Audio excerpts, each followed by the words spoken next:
Je m'en vais vous faire la situation du jour. Ce vendredi 24 avril 2020,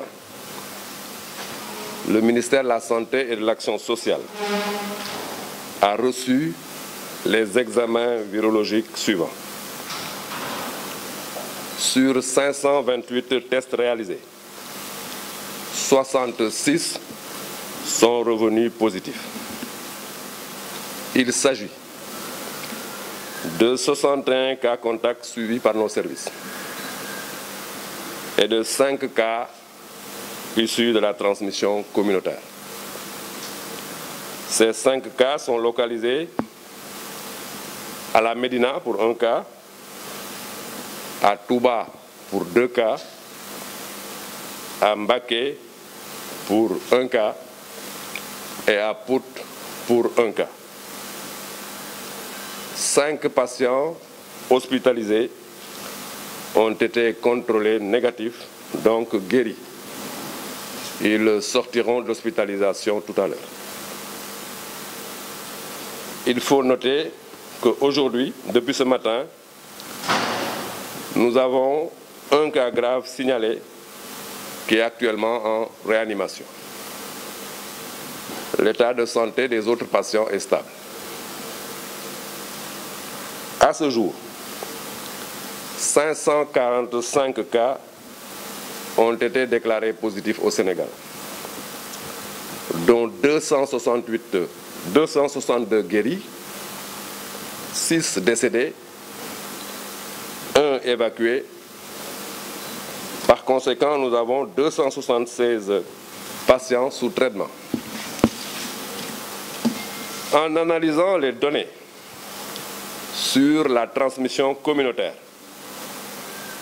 2 constats majeurs s'imposent. Les commerçants font partie des personnes les plus exposées. Par exemple, sur les 5 cas communautaires enregistrés, 4 sont des commerçants. C'est pourquoi j'insiste sur le port systématique de masques dans les marchés et autres lieux publics, conformément à l'arrêté du ministère de l'Intérieur.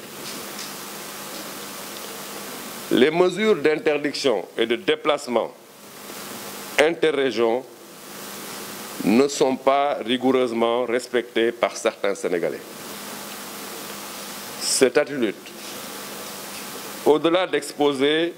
leur auteur à la maladie, favorise la propagation du virus. Par ailleurs, dans le cadre de la détection des cas, j'ai demandé à mes services d'augmenter considérablement le nombre de prélèvements effectués par jour. Ceci afin de permettre l'identification d'un maximum de porteurs asymptomatiques. J'encourage le personnel de santé à tous les niveaux de la pyramide et je salue son engagement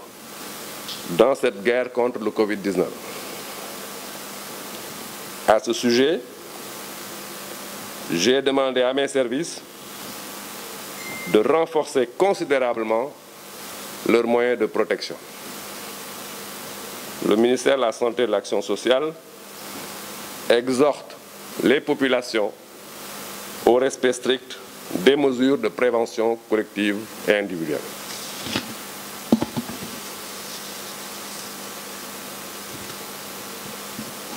Ma defal leen situation wu bés bi tey àjjuma ñaar fukki fan ak ñeent ci weeru avril 2020 ministère de la santé et de l'action sociale jot na résultat wu examen wu bés bi ci juróomi téeméer ak ñaar fukk ak juróom ñetti test yi ñu def tey juróom benn fukk ak juróom benn ñëw nañ positif bon nag am nañ doomu jàngoro bi si juróom-benn fukk ak juróom-benn yooyu juróom-benn fukk ak benn ay cas contact la yu ñuy suivre ci suñuy service juróom yi mooy cas bi xamante ne mooy transmission communautaire mooy ku ko am te xamuñu fan la ko jële juróom yooyu benn bi fii ci Dakar la mooy Médina ñaar yi Touba benn bi Mbacké benn bi Pout ñu leen di yëgal tam ne juróom si ñi ne woon hôpital di faju wér nañ ci bésu tey bi dañ leen génne beneen mbir boo xamante ne war nañ leen ko xamal mooy depuis ci suba am na benn cas grave bu ñu yóbbu réanimation ñi ci des seen wérgu yaram mi ngi am tànn bu ñu xaymaa ba mu commencé ba léegi juróomi téeméer ak ñeent fukk juróom ci ay cas la ñu déclaré fii ci réew mi ci lim boobu ñaar téeméer ak juróom benn fukk ak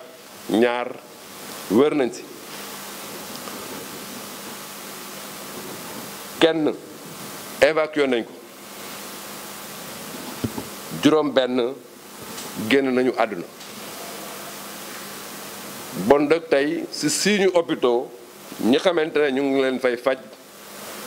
tollu nañ ci ñaar téeméer ak juróom-ñaar fukk ak juróom-benn bu ñu xoolee situation bii ñu leen décrire tey am na ñaari jàngat yoo xamante ne il faut que ñu def ko ci jàngat bu njëkk bi mooy que ne feebar bi yab na bu baax commerçant yi ci juróomi cas communautaire yi ñu am tey ñeent yi dañuy liggéeye ci marché bon dëkk ñuy demander que ne solu masque bi ñu bañ ko bàyyi mukk ci li jëm ci marché yi respecté bu baax arrêté bi xamante ne ministre de l'intérieur moom la génne am na beneen mbir boo xamante ne itam lu am solo la mooy dañoo seetlu ne